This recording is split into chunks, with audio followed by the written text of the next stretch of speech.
Today we're going to talk about a very important thing. A thing that many players in their career fighting will one day say to themselves, I'm retired. Now, if you have watched anyone playing this game for any length of time competitively, specifically talking about competitive players here, okay? How many times have you heard someone say, I'm done. I'm retired. I'm not competing anymore because it's all over for me. I have a wife and kids or husband or whatever partner you might have, and I no longer have time to play these games. Okay, I can hear that. But what about the other people? They say they're taking a break. They gotta focus on themselves. They gotta redouble their efforts on whatever thing that they're trying to get done professionally, and suddenly they're gone from the scene. One new player, one old head, another old head lost to the retirement home of fighting games known as Final Fantasy XIV Online. I also play that game. I did not retire, but I do play that game. So really what's going on here?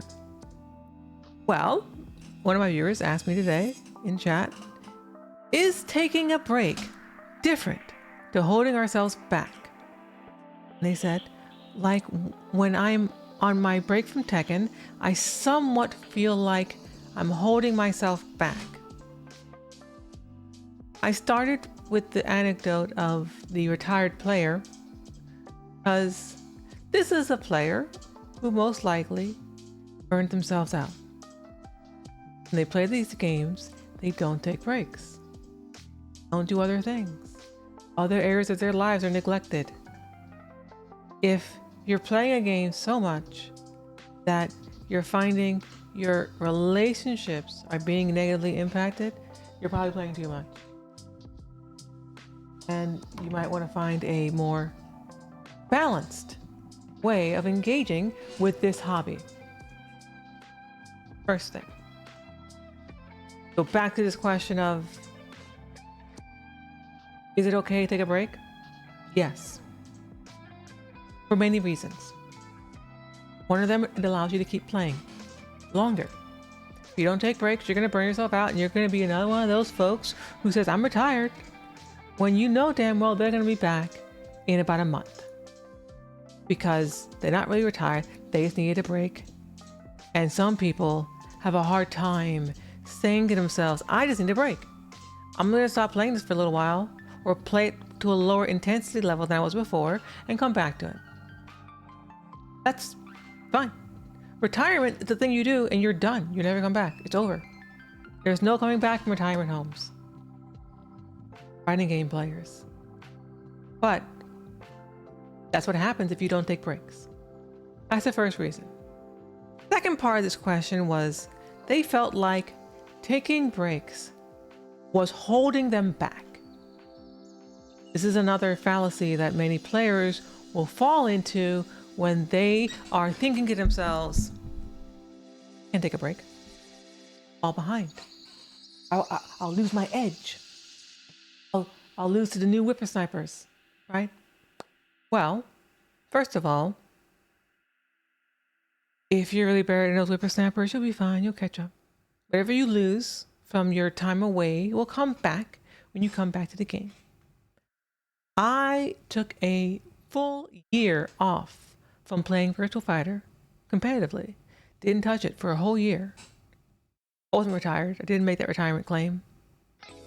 I took it away a year off for personal reasons.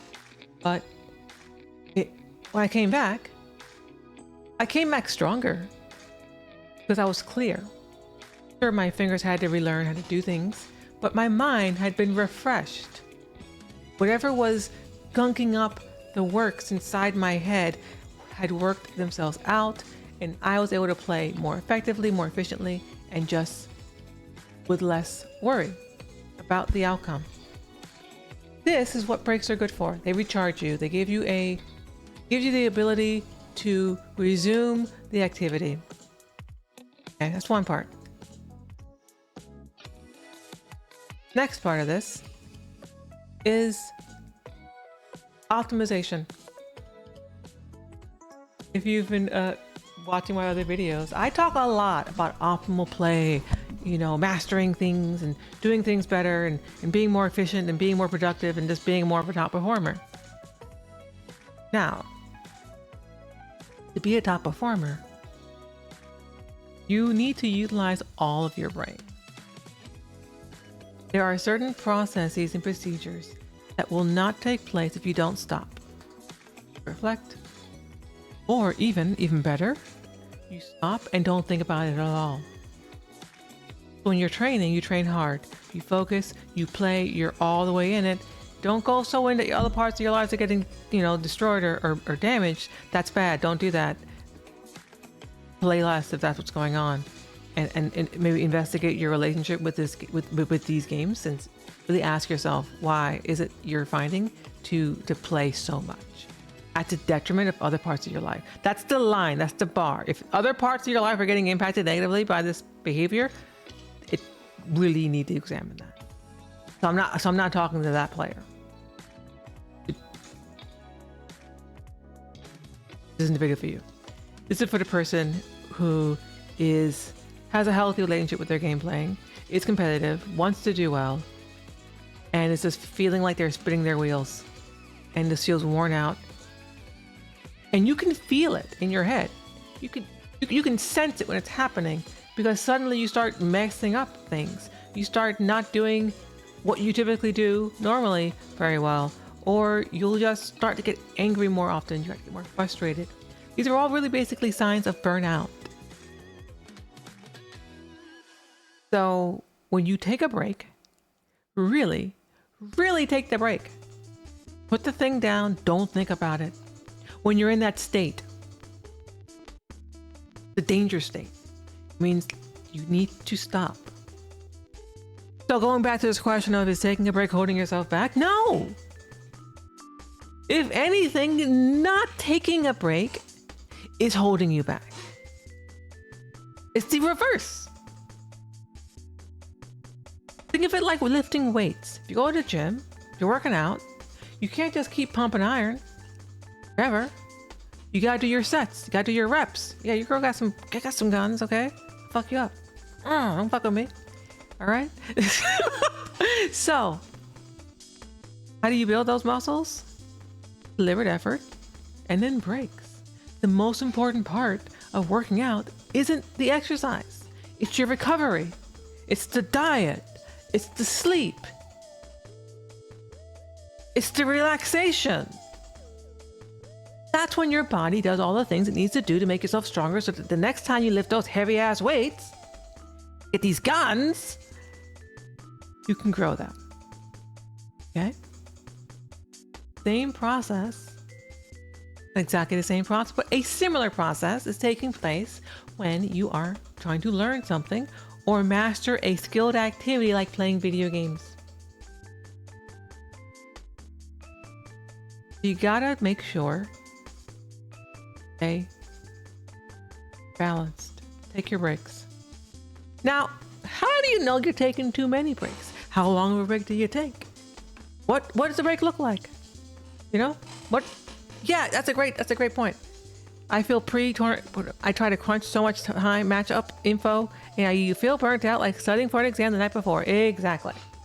If you want to crunch, let's use this example for a tournament.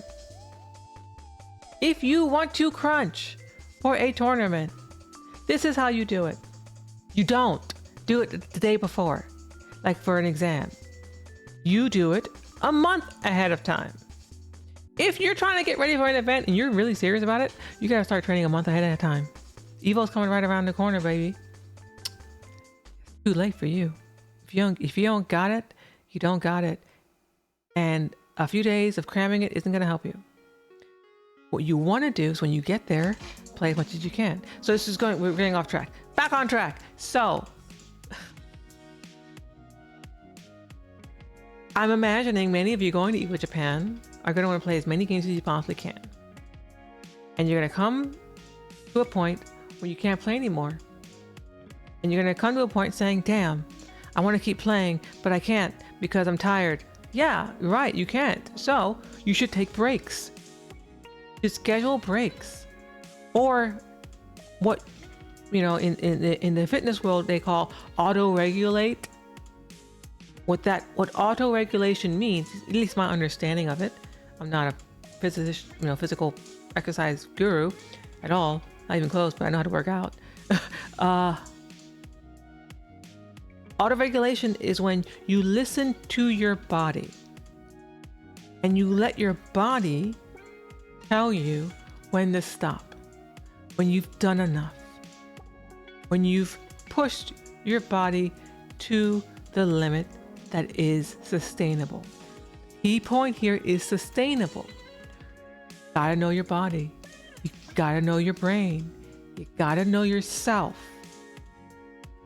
A huge component of my approach to mastering fighting games is knowing yourself. That's why it's such a personal activity. Play with other people. We play with our friends. We play with people in tournaments. We play at arcades. We play online with randos who we have no idea who they are, and let them teabag us, and then we kill them in the game because that's what we do. People who kill us with their teabagging faces. But yeah, we have to make sure that we don't push ourselves too hard. You can find that by how your mind's thinking. Your hand shaking. Is it getting harder to move your fingers? Are you starting to get angry? Are you starting to get frustrated? Are you getting agitated at things that you weren't getting agitated about when you play this game? Are you finding that when you start your sets or your play session, things are hunky-dory and fine, but as time goes on, you get longer, and longer and longer, and suddenly you're like really getting agitated more often? That means you've hit your limit. That means you take a break. So if you are just within a play session, getting you're chill, you're fine, and then by the end of it, you're like, oh, when you get to the up spot, your cue. That's your limit. That's what it feels like. Remember it so that you don't keep playing afterwards. Remember what it feels like in your body, because it'll feel a certain way.